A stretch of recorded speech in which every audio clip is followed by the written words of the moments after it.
प्रभु यीशु मसीह के मधुर और मीठे नाम में आज दिनांक 24 जनवरी दिन मंगलवार को हम आप सब श्रोताओं का हार्दिक स्वागत करते हैं। आज के दिन के लिए वचन जो कि लिया गया है प्रकाशित वाक्य पुस्तक उसका 21 अध्याय 5 पद।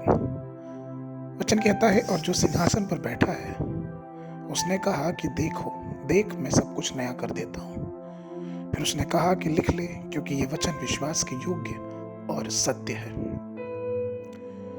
प्रियो, सब कुछ नया करने वाला सिंहासन पर विराजमान है और सब कुछ उसके नियंत्रण में है। इसलिए वह आपके सभी पुराने मुद्दों और संघर्षों को हटा देगा और आपके जीवन में सब कुछ नया कर देगा।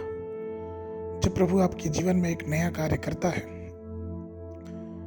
तो आपकी सारी समस्याएं दूर हो जाती हैं। लोगों के हृदय आपकी ओर तभी मुड़ेंगे जब कोई नया चमत्कार होगा। इसलिए आपको बीती बातें भूलकर प्रभु से नई चीजों की अपेक्षा करनी चाहिए। वही जंगल में मार्ग बनाता है। मनुष्य के लिए जो भी असंभव है उससे वह चमत्कारी ढंग से संभव कर देता है। एक तितली अपने जीवन की शुरुआत कैटरपिलर के रूप में करती है। इस अवस्था और इस दौरान में यह निष्क्रिय रहता है और पत्तियों को खाता है।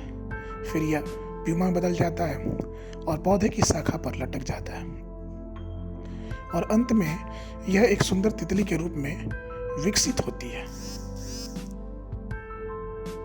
यह एक ऐसा अनुभव होता है जिसमें उसे एक नया जीवन प्राप्त होता है। प्यूपा के जो दिन खत्म होते हैं, फिर वो दिन समाप्त होते होते वो एक सुंदर तितली बन जाती है।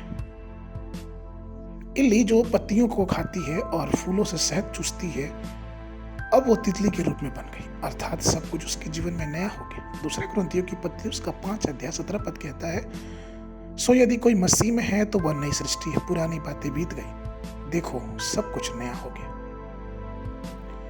प्रभु इस नए वर्ष में हमारे जीवन में हर एक कामों को नया करना चाहता है।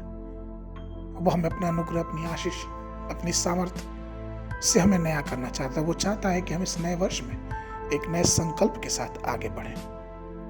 अपनी युवावस्था में शाऊल के पास मसीहियों को नष्ट करने का एक कार्य दिया गया था। उसके उत्साह और ऊर्जा का उसने गलत इस्तेमाल किया, लेकिन जिस दिन उसे परमेश्वर के प्रेम का सामना हुआ, वो शाऊल जो सताने वाला था अब पौलुस में यीशु के प्रेरित में बदल गया। शाऊल जिसने विश्वासियों को बांधने, उनको पीटने और कलीसियाओं को तोड़ने का काम किया था, अब नएपन के बाद उसने उसी कलीसियाओं को जोड़ने और एक साथ रखने में बहुत बड़ा हाथ था।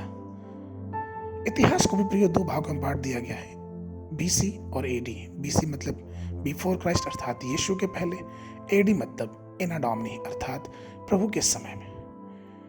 ईश्वर या फिर यूं कहेंगे प्रभु यीशु मसीह भी हमें अपने अनुग्रह में एक परिवर्तनशील बनाता है।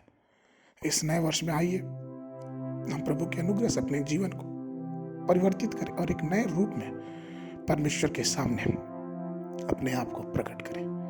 आज के वर्णन के लिए फिलिपियों की पत्री उसका 3 अध्याय 13 और 14 पद। हे भाइयों, मेरी भावना यह नहीं कि मैं पकड़ चुका हूँ, परंतु केवल यह एक काम करता हूँ कि जो बातें पीछे रह गई हैं उनको भूलकर आगे की बातों की ओर बढ़ता हुआ निशाने की ओर दौड़ा चला जाता हूँ, ताकि वह इनाम पाऊँ जिसके लिए परमेश्वर ने मुझे मसीह यीशु में ऊपर बुलाया है।